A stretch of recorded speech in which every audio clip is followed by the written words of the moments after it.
Hello guys, ഇന്ന് എനിക്ക് പറയാനുള്ളത് ഞാനും അനിയത്തിയും കൂടെ ഹൈലൈറ്റ് മാളിൽ പോയിട്ടുള്ള വിശേഷങ്ങളാണ് കേട്ടോ. അവിടെ എത്തിയപ്പം തന്നെ നമുക്ക് നല്ല വിശന്നിട്ടുണ്ടായിരുന്നു. അതുകൊണ്ട് തന്നെ പെട്ടെന്ന് കൈ കിട്ടുന്ന എന്തെങ്കിലും ഒരു ഫുഡ് ഐറ്റം വാങ്ങിക്കാമെന്ന് വിചാരിച്ചിട്ട് ഞങ്ങൾ വേഗം ഐസ്ക്രീമാണ് കേട്ടോ വാങ്ങിച്ചത്. ഈ ഒരു ടൈപ്പ് ഓഫ് ഐസ്ക്രീം ഞാൻ ഫസ്റ്റ് ടൈമാണ് കേട്ടോ കഴിക്കുന്നത്. ഇതിൻ്റെ ഉള്ളിൽ ബ്രൗണി, അതുപോലെ ചോക്കോലാവ, അങ്ങനെ കുറേ ഐറ്റംസ് ഒക്കെ ആഡ് ചെയ്തിട്ടുള്ള ഒരു പ്രത്യേക ടേസ്റ്റുള്ള ഒരു ഐസ്ക്രീം ആയിരുന്നു.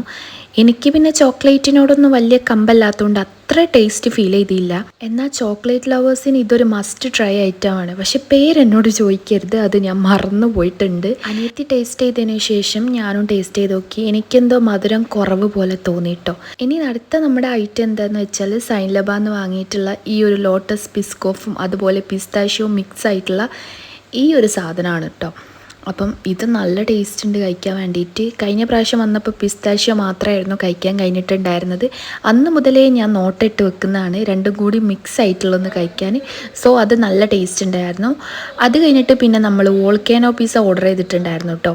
അതാണ് കഴിക്കുന്നത്. അതിൻ്റെ കൂടെ ചീസ് ചിക്കൻ എന്ന് പറഞ്ഞിട്ടുള്ളൊരു സംഭവം കൂടി ഉണ്ടായിരുന്നു. അങ്ങനെ ഫുഡൊക്കെ കഴിച്ച് മനസ്സും വയറും നിറഞ്ഞതിന് ശേഷം ഞങ്ങളിതാ സെയ്യാറ മൂവി ബുക്ക് ചെയ്തിട്ടുണ്ടായിരുന്നു. അപ്പം അതിന് വേണ്ടിയിട്ട് കയറുകയാണ് കേട്ടോ. ഞാൻ ഭയങ്കര എക്സൈറ്റഡ് ആണ് കേട്ടോ സെയ്യാറ മൂവി കാണാൻ വേണ്ടിയിട്ട്. ഇൻസ്റ്റഗ്രാം എടുത്ത് നോക്കിയാലും യൂട്യൂബ് എടുത്ത് നോക്കിയാൽ പോലും സെയ്യാറ മൂവിൻ്റെ ഓരോ ഷോർട്സും സോങ്ങൊക്കെ ഹിറ്റായിക്കൊണ്ടേ ഇരിക്കുകയാണ്. അത്രയ്ക്ക് ഹൈപ്പ് കണ്ടതുകൊണ്ട് മാത്രമാണ് കേട്ടോ ഞാൻ ഈ ഒരു മൂവിക്ക് വന്നത്.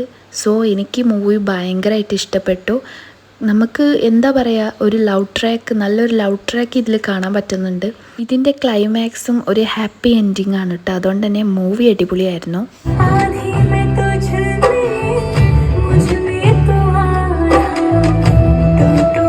ഈ മൂവി കണ്ടിട്ട് കരഞ്ഞിട്ടൊന്നുമില്ല, എന്നാലും ഓരോ പോർഷൻ കാണുമ്പോഴും ഒരു സാഡ് മൂഡ് വരുന്നുണ്ടായിരുന്നു. അങ്ങനെ മൂവിയൊക്കെ കണ്ട ആ ഒരു മന്ദപ്പിൽ ഞങ്ങൾ നേരെ പുറത്തേക്ക് ഇറങ്ങിയിട്ടുണ്ട്. ഇനി ഹൈലൈറ്റിൽ നിന്ന് ഇറങ്ങിയിട്ട് വേറെ സ്പോട്ട് പോകാനുണ്ട്. അത് ഞാൻ പാർട്ട് 2 ആക്കി അപ്ലോഡ് ചെയ്യുക. ഈ വീഡിയോ ഇഷ്ടപ്പെട്ടാൽ സബ്സ്ക്രൈബ് സപ്പോർട്ട് ചെയ്യുക. Okay, by.